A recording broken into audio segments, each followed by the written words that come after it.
बताइए तो उसको अपलोड कर भूत पापा ऋषि बिंदुगिराज जी ऋषि बिंदुगिराज जी का ही बेटी थी और इसी तट पर रहते थे। जब धूत पापा जवान हुई तो पिता को, जो हर पिता को होता है कि अब बेटी की शादी करना है, तो पिता को गंभीर देखकर अपनी बेटी खुद बोली, पिताजी हम गंभीर क्यों हैं? कहा तुम्हारा शादी करना है। कहा नहीं, जैसे आप तप से जीवन बिता रहे हैं उसी तरह हम भी तप करेंगे, तप के बल से हो जाएगी शादी, आप काहे परेशान हो? कहा तब तो अच्छी बात है, तो करो तब। तो धूत पापा जी को संकल्प दिला दिए वो तप में नहीं हो गए। तप जब अपने प्रभाव में आने लगा तो एक दिन की घटना है कि ऋषि कहीं बाहर चले गए थे, आश्रम में अकेले धूत पापा थे कि धर्मराज स्वयं पधार गए। तो धर्मराज उसके तप के बल से ही आए थे। तो उन्होंने यह भाव रखा कि मैं शादी के लिए आया हूँ। तो धूत पापा जी ने कहा कि अभी तो हमारे पिताजी घर पर नहीं है, वो आएंगे उनसे आप बात करें। तो इस पर धर्मराज कुपित हो गए, उन्होंने शाप दे दिया कि तू शिला हो जाओ। शिला होने के पहले धूत पापा जी ने भी साफ दे दिया तू नद हो जा। जल, हाँ, नदी को। तो वो नदी हो गए, शिला हो गई, मामला सब बिगड़ गया। जब बिंदु विराज जी आश्रम आए तो देखते हैं बेटी को पत्थर हो गई। उनको तो लगा ये क्या हो, बैठे आसन पर ध्यान किए तो सब आ गया सामने। धर्मराज स्वयं आया था शादी के लिए, इसे इसके तप का ही प्रभाव था। ये समझ ही नहीं, ये हमारे नाम पर जो है ठाक दिया बात को, और उसी में क्रुद्ध हो गए तो वो शिला बना दिए, नद बना बिगड़ गया। आप क्या करें? अपना कमंडल से जल निकाले, पहले अभिमंत्रित करके शिला पर छिड़क दिए, बेटी जीवित हो गई। तब उन्होंने कहा कि तू जिसके लिए तप कर रही थी वही था वो, तुमको इतना समझ नहीं हुआ, और तू जो है और उलट पुलट कर ली, उसको नद बना दिए। तो बोली क्या कहीं के देखो ये काम हम करते हैं, तुमको भी नद बना देते, दोनों का संगम हो जाएगा और उस नदी का नाम धूत पापा रख देंगे। हमारी बेटी का नाम तो यही कथा है धूत पापा नदी का, कि उन्होंने अपनी बेटी को ही नद बना दिया, जो पंचगंगा में पहली नदी के नाम से बढ़ती है। पहला नदी धूत पापा ही थी। जिस प्रकार पंचगंगा पर 5 भगवत प्राप्त संतों का भी स्थान है, उसमें पहला स्थान उन्हीं के पिता बिंदु गिराज का है। पहली बार उन्होंने ही भगवत प्राप्ति की थी, जिनके माध्यम से विष्णु काशी और बिंदु माधव मंदिर बना।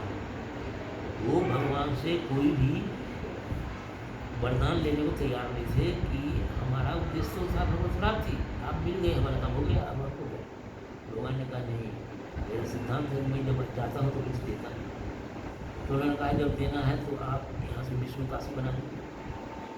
और विष्णु काशी में तो भगवान ने कहा कि ठीक है, विष्णु काशी का पहला मंदिर जो बनेगा उस मंदिर में पहले तेरा नाम लगेगा, फिर बाद में मेरा नाम लगेगा, इसीलिए उस मंदिर का नाम बिंदु माधव मंदिर पड़ा। तो बिंदु माधव मंदिर भी बिंदु गिरा ऋषि के माध्यम से ही बना, और विष्णु काशी भी उन्हीं के माध्यम से खड़ा हुआ।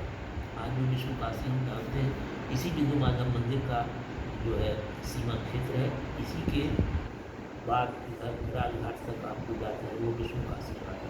अच्छा, हाँ, ये विष्णु काशी है, शिव काशी नहीं। तो ये इतिहास धूत पापा जी का है। उसके बाद का है कि किरणा जी है, अरे कुछ नहीं होगा। तू डरती का है? अरे वो कुछ नहीं करेगा, कुछ नहीं करेगा, कुछ नहीं। हाँ, तो उसने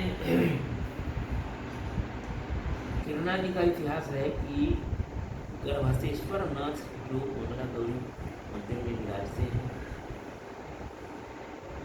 तो वहाँ भगवान सूर्य सतयुग में आराधना किए थे, उनके शरीर से जो पसीना चली वही किरणा के नाम से घोषित हुआ, जो आज भी वह नदी जीवित है, आज भी उसका जल लोग पीते हैं।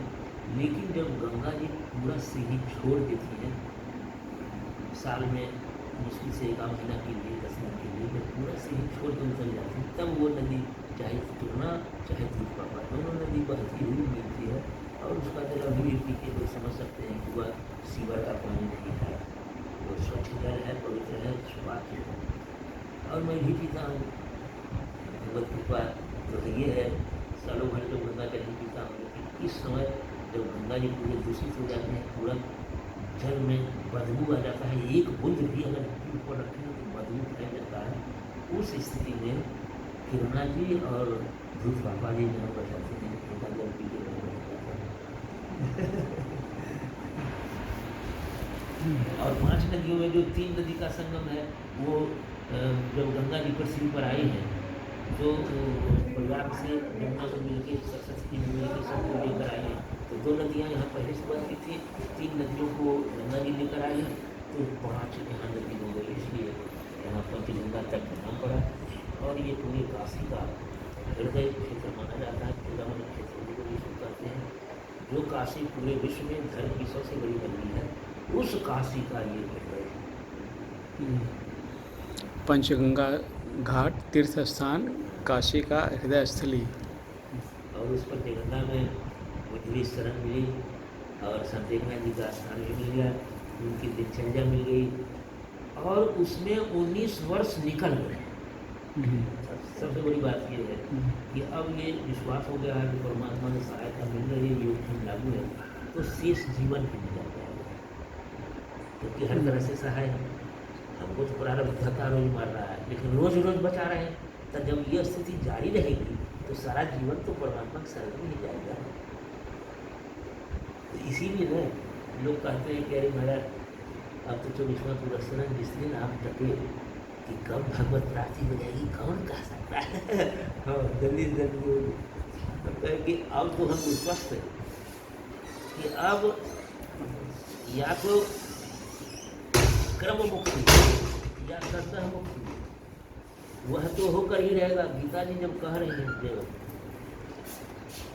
गीता में ये स्पष्ट भगवान ने कर दिया है, 8वें अध्याय के 16वें श्लोक में आप देखिए, जहाँ उन्होंने स्पष्ट कर दिया कि जो अपना जीवन परमात्मा की अर्पित करता है उसको श्रद्धा मुक्ति नहीं तो क्रम मुक्ति तो हो ही जाएगी, वो पृथ्वी पर जन्म नहीं लेगा। तो जब गारंटी परमात्मा दे दी, अब जो है